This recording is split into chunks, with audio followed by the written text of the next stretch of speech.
This may shock and surprise you, but it's been 2 weeks since Bonnie and I were on vacation, and 2 weeks later, I'm still thinking about vacation. How strange is that? Right? But it was interesting to me that Bonnie and I, as you guys know, went to Disney World, and we've been going to Disney World together for 20 years. My experience with Disney actually, I think, has lasted my whole life. I mean, I remember being a kid and watching Wonderful World of Disney on Sunday nights. And I was thinking about, how long this organization that we call Disney has been around. And if I was to talk to pretty much anybody, there are scenes from Disney movies that people will remember, right? Or there are, if you've been to any of the parks, there are experiences in the parks that you remember. And I was kind of thinking, why is that? Why do they do that so well? And not only do they do it well, but they've done it really well for a really long time. So I went and looked up some numbers. And if you look at Walt Disney World, the place in Florida, well, that turns 50 years old this fall. But the one in California, Disneyland, is actually over 65 years old. Right? But the Walt Disney Company, the overall organization, is almost 100 years old. And so how can they be so successful for so long? I mean, yeah, they're a business, right? They make money, and of course that's their job as a business, to make money. But there are lots of places that set out to make money that don't succeed on the scale that Disney does, right? Disney had 7 films last year that each made over $1 billion. So what are they doing that's so different? So I said, hey, let's go look at the website. So I went up to the website, and I visited their investor page. And I took a look here under where they say our mission. And there's a couple sentences there of what they do, but I wanted to focus in on this last piece here. It says, the mission of the Walt Disney Company is to entertain, inform, and inspire people. Now they go on to tell you a bit how they do that through storytelling and technology and that sort of thing. But they see the core of their mission as people. And so although they are a business that sets out to make money, right, they focus on people. And something interesting happens, right, is that if they are successful at entertaining, informing, and inspiring people, people will start to see some impact in their lives, right? You talk to people who are Star Wars fans, they can tell you crazy details about Star Wars. If someone's a Marvel fan, they can tell you incredible details about Marvel, right? There are scenes from the Fox and the Hound from decades ago that would still make me cry if I watched those today. And so what ends up happening is that this mission of having a meaningful impact in people's lives leads to a meaningful impact in the organization. And I thought about that this people focus, yes, again, they are a business and they are there to make money, but this people focus towards their larger goal, combined with a solid plan of action for that organization, has created success. Now, great for Disney. But then I thought about it, going, wow, is this a situation, is this a solution that's limited to Disney? And I don't think so. I think that any time in our lives, if we take a people-first focus, that becomes the heart of pretty much any successful undertaking. Now again, you have to have a larger mission going on, but if you focus on people, I think we start to see that things begin to happen.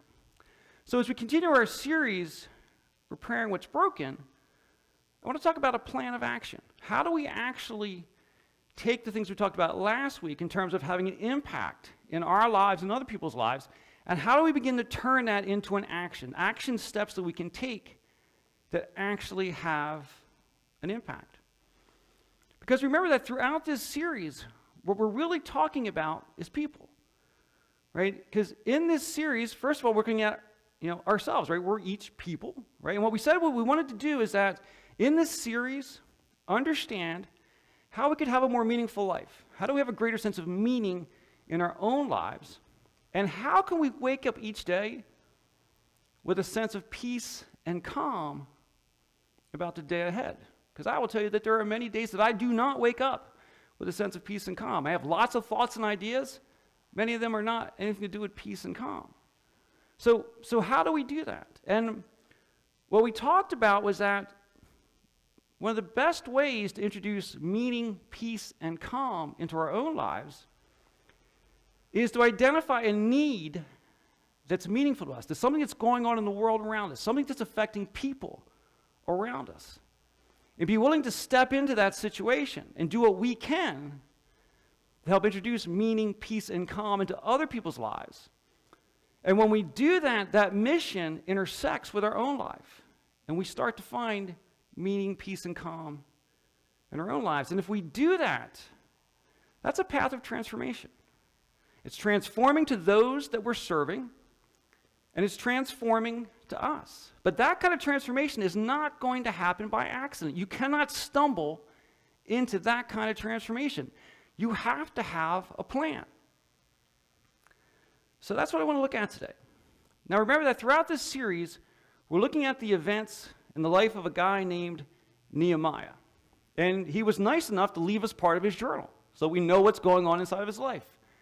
Right? We call that the book of Nehemiah, from the Old Testament or the ancient Jewish scriptures. And it makes the book kind of neat because it's basically Nehemiah's first-person account of what was going on in a section of his life.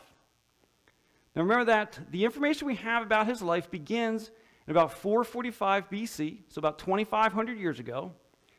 And remember that Nehemiah is a citizen of the nation of Israel. But remember that at his lifetime, he was not free, right? Israel had been conquered about 100 years before that. And in the conquering, their core city, Jerusalem, had been virtually destroyed. And in fact, the conquerors came in and forced the people who lived in the city out into the countryside. That often what conquerors would do to make sure that people did not rise up against them is that when they would conquer the nation, they would take the people and spread them out so that they couldn't come back together and raise up a revolution. So that's what had happened. But now about 100 years later, there's a different king. Now, Israel is still a conquered nation. Its people are not free. But this current king is just a little bit friendlier. Honestly, I think he's a little bit bolder. He's pretty sure that no one can beat him, so he's kind of willing to let things go a little bit. And so he actually starts allowing some people to move back to Jerusalem. But what was supposed to be a joyous event, being able to go back to the city of their ancestors, to go back to that city that so much of their history had come from, was supposed to be a hugely joyous event. Except remember, that city had been virtually destroyed 100 years earlier. So it had been virtually destroyed and then not maintained, right? It's already been blown up, in effect, and now it just sits there for 100 years. So when they go back, what kind of shape is Jerusalem in? Right? It's a mess. And not just the city itself. The walls that surround the city are severely damaged. As we talked about last week, in the ancient world, security came from walls. If your city was not protected by solid walls, basically every bandit, every raider, anyone who came through could attack you. So this joyous event, people going back to the city of their ancestors, has now put their lives in danger. These people could be killed. And Nehemiah hears about it. Now, Nehemiah was not able to go back to Jerusalem, but he was still very happy for the people who could. But when he hears what's happening to them, his heart begins to break. And he wants to do something to help, not because he cares about the city, not because he cares about a wall, but because he cares about the people who are being impacted by what's happening by returning to the city. So he wants to do something, but what can he do? He is just one man, and he lives so far away. He lives almost 1,000 miles from Jerusalem. So what could he possibly do? Well, he starts by doing what he can. The first things he does, once he kind of recovers from his heartbreak, is he prays. He prays to God to do something. But here's the key thing. He doesn't say, hey, God, you should go fix that. God, why are you letting this happen? That's not what he says.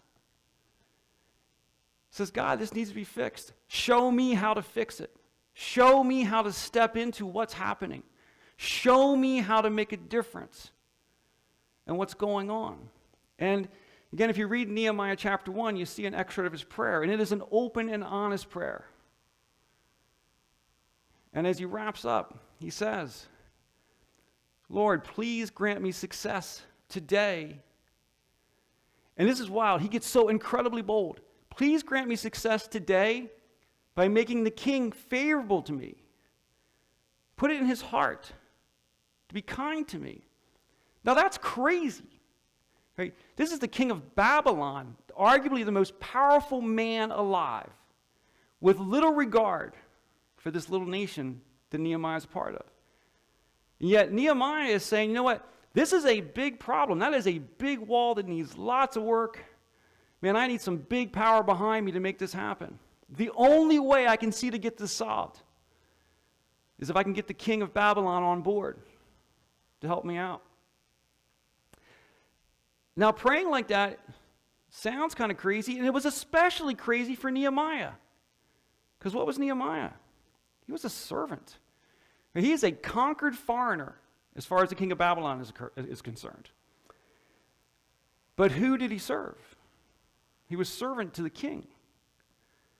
And that's kind of interesting, right? Because although he's not really a free man, and servants would have been looked down upon in general, that means that he's in a situation of incredible weakness, right? He's just a servant. What could he do? It's such an incredible limitation. How could he possibly do anything that matters? Well, here's what's kind of neat. Nehemiah knew all those things, but he chose not to see it that way. What he did is he looked at his limitations, at his position, at his weakness, and he said, you know what? I may just be a servant, but I'm a servant who gets to hang out with the king every day, right? I'm a servant with access to the king. I'm just a guy, but I'm a guy who has access to a person that virtually no one else can get access to. So if I have access to someone that no one else can get access to, maybe I can do what no one else can do. Now, man, that's bold. That's almost crazy. Because what are the chances of the king actually saying yes to anything that Nehemiah is going to ask for? Well, we'll see. But what I want us all to see as we look at what Nehemiah is doing, as Nehemiah looked at the limitations in his life, he realized that those limitations are actually what presented the opportunity. There were tons of free men who could not do what he was about to try and do. And the key thing for all of us to understand, and I say this often, what we see as a weakness in our lives is very often a strength. I truly believe that one of the greatest things God consistently does is consistently takes the weaknesses in our lives and turns them into strengths, if we are willing to be bold enough and try to do that. Because the thing that we want to understand is that the weaknesses, the limitations, the challenges, the difficulties in our lives are so often the thing that uniquely positions us to be successful. But now Nehemiah recognizes that he's got this access that no one else can have, but he's not going to rush into the king kind of only half ready to be there. Right? He wants to make sure that when he talks to the king, he does it well, because the reality is that he is only going to get one shot at this. Now, he's got access to the king and maybe even has a reasonable relationship with the king. But the king is only going to entertain whatever Nehemiah wants to say for so long. So he needs to make sure that he's ready. So Nehemiah wants to make sure he's prepared so that when the moment comes along to talk to the king, he'll be ready to talk. So we actually know that when Nehemiah prays this prayer, several months will actually go by before he talks to the king. It's somewhere between 4 and 6 months go by before he talks to the king. And what's kind of interesting is that when he finally does talk to the king, it's not because he chose that day. It's actually because one day he's working in the king's, I'll call it his office in the king's castle, and Nehemiah is thinking about what's happening to the people who are back in Jerusalem. And he's getting so sad about it, he makes the mistake of allowing it to show in his face. Because you don't look sad in front of the king. But Nehemiah made the mistake of letting it show in his face. And so the king says, "What's going on?" And Nehemiah answers. Nehemiah tells us, "I replied, 'Long live the king. How can I not be sad? For the city where my ancestors are buried is in ruins, and the gates have been destroyed by fire.'" Now we need to understand how bold this is on Nehemiah's part. When the king says, "How are you?" there is one answer: "I'm fine." That's always the answer. I'm fine. But Nehemiah stepped out and saw that this was his moment. So now, as he says that to the king, Nehemiah's life literally hangs in the balance based on what the king says next. The king says, "How can I help you?" Now, again, that's crazy. That is unimaginable. Servants exist to serve the king. The king does not exist to serve others. And it shows us that God is moving through what Nehemiah is doing. That God is present with Nehemiah as he is going through this process. So when the king asked Nehemiah, "How can I help?" notice the very next thing that Nehemiah does. "With a prayer to the God of heaven, I replied." Now, clearly, he didn't do a long prayer, right? He didn't recite a psalm from memory or anything like that. He basically said, "God, show me what to do here. God, give me success." Right? "God, give me the words. God, open the king's heart." I mean, it's something like that. And what I want to encourage all of us to do is to kind of put this in our memories.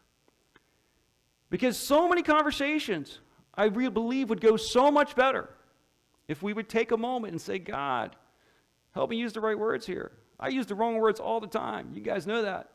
Right? If I get emotional, I have to kind of work on it, right? We all know that, right?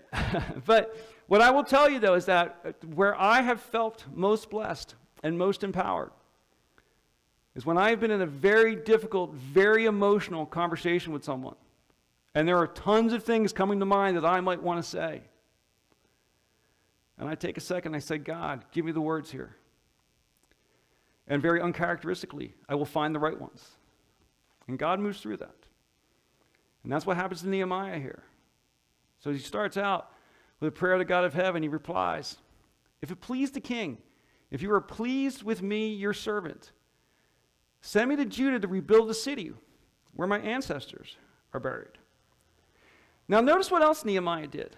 Nehemiah didn't stare at his shoes and kind of go like, "Well, if you don't mind," and kind of mumble something along. Nehemiah was ready. He could clearly state exactly what he needed from the king. That preparation, he was ready. And he gave a very clear goal and a very clear need to the king. Now the king doesn't say right away, yes. The king asks a few more questions. One of the key questions the king asks, "Well, if I let you go, how long will you be gone?" And Nehemiah gives him a clear, concise answer to that. And so the king actually grants his request to go. But then while Nehemiah has the king's attention, because Nehemiah is ready, Nehemiah doesn't just say, "Oh, great," and run out the door. Because if Nehemiah just runs out the door, how prepared is he to fix that wall? He's a servant with no real possessions of his own. He needs some stuff, right? First of all, he's going to have to travel through some of the districts inside the king's land. And without permission, he could be killed. So he needs to make sure he gets documentation to be allowed to travel. And then there's this massive wall that's got to be fixed that takes lots of materials. So basically, he asked the king, "Hey, can you give me the documents that allow me to travel freely? Would you give me access to the royal forest so I can actually get the lumber that I need to fix the wall?" And the king grants all of those things. So as Nehemiah asks all these things, how was he so successful? How could he have that kind of success? Because of prayer and preparation. Right? That he had been connected with God in prayer throughout these past 6 months. And he'd been thinking through what he would need so that when that moment came, he was ready. And he could actually respond with a clear vision and very clearly state what he needed. Because remember that, if we go back to last week, when Nehemiah heard what was happening to these people, how ready was Nehemiah to do anything? I mean, how much could Nehemiah really help 6 months earlier when he heard this? Couldn't do anything, right? He was just a servant. So he started out by doing what he could. He prayed and he prepared. And then he took the step that he could. He took the step of formulating a vision. What is it that I really want to do? Well, if I just want to fix a wall, whatever, right? No, I want to save the people who are there. And to do that, I've got to repair that wall. So he laid out that clear vision. And he identified all the things that he needed. So he brought together the things that really bring us success. He invited God into the situation. He followed God's leading. And he used his personal skills and abilities to the best of his ability. And that set him up for success. And again, this ability to be very clear with the king and tell him everything he needs led to an amazing outcome, because not only did the king give him everything that he asked for, when he got done asking for things, the king said, yeah, sure, you can have all those things and you can go, but you know what? Traveling through the countryside is kind of dangerous. So you should probably have protection too. So the king literally just sends soldiers with him as well to make sure that he gets there safely and gets back, something that he didn't even ask for. So in that moment, we see Nehemiah's prayer, his preparation, and his boldness not only give him all the success that he asked for, but even things he didn't realize he had to ask for, or maybe was afraid to ask for. We don't know why he didn't ask for soldiers. We just know he didn't, but he got them anyway. So through his prayers, preparation, and boldness, Nehemiah achieved something that is virtually impossible. The support of the king, the resources he needs, and the ability to get there. And there's a great quote from a guy named Basil King that kind of wraps all this up. Basil King was a minister, an Anglican minister, back at the end of the 1800s and into the 1900s. And he has this fantastic quote: "Go at it boldly, and you'll find unexpected forces closing around you and coming to your aid." That's what we see happening in Nehemiah's life, that as he prayed and acted boldly and prepared, did the work to be ready, he received all the support he needed to get started. Now, the thing we have to remember, though, is that for Nehemiah, the work is far from done. Right? This is still just a starting point, but he is further along than he was before. He has access to resources he couldn't imagine having 6 months earlier. But in Nehemiah's life, as we said, he's got a lot to do. We're going to kind of look at more of what Nehemiah does in the next few weeks. But remember where this all started. Right? This all started with Nehemiah caring about people and wanting to invest in people's lives. But think about the experience for Nehemiah. When Nehemiah actually walks out of the king's office with all the resources lined up that he's asked for, the protection that he needs for travel, realizing that his work of the previous 6 months has gotten him to that next step, how do you think that affected Nehemiah? What do you think Nehemiah's faith in God is like at this moment? Tremendous, right?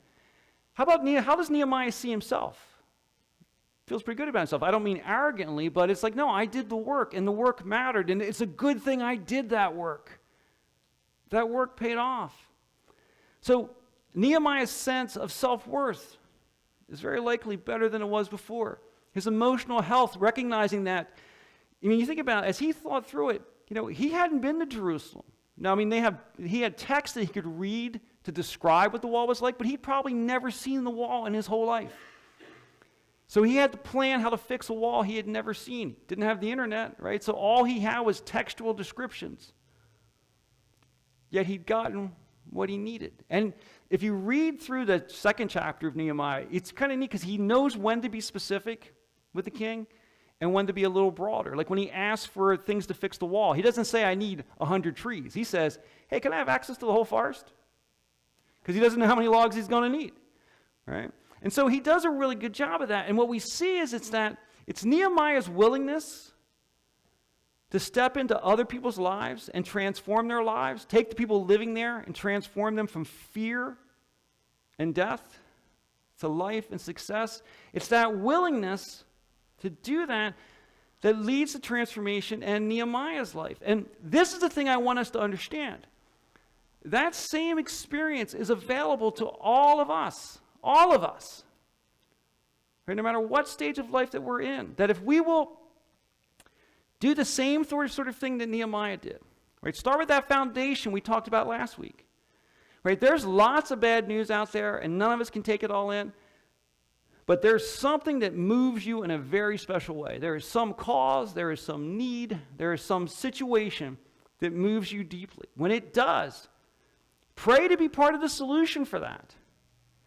And then take the step that you can, whatever it is. In Nehemiah's case, he started by preparing, putting together a plan. And so what I want us all to do then is that as we look at our own lives and our own opportunity to impact other lives, I want to build on that foundation we talked about last week and look at 3 elements that we can bring into building our own plan of action for whatever that thing is that we want to be a part of. So whenever we're building a plan of action, when we want to really make a difference, you got to start with prayer. God, show me what to do. And we've talked about this before, that we can be so tempted to say, God, this is horrible. God, why don't you fix this? And I've mentioned this song before. There's a song where the chorus is, I did. I made you.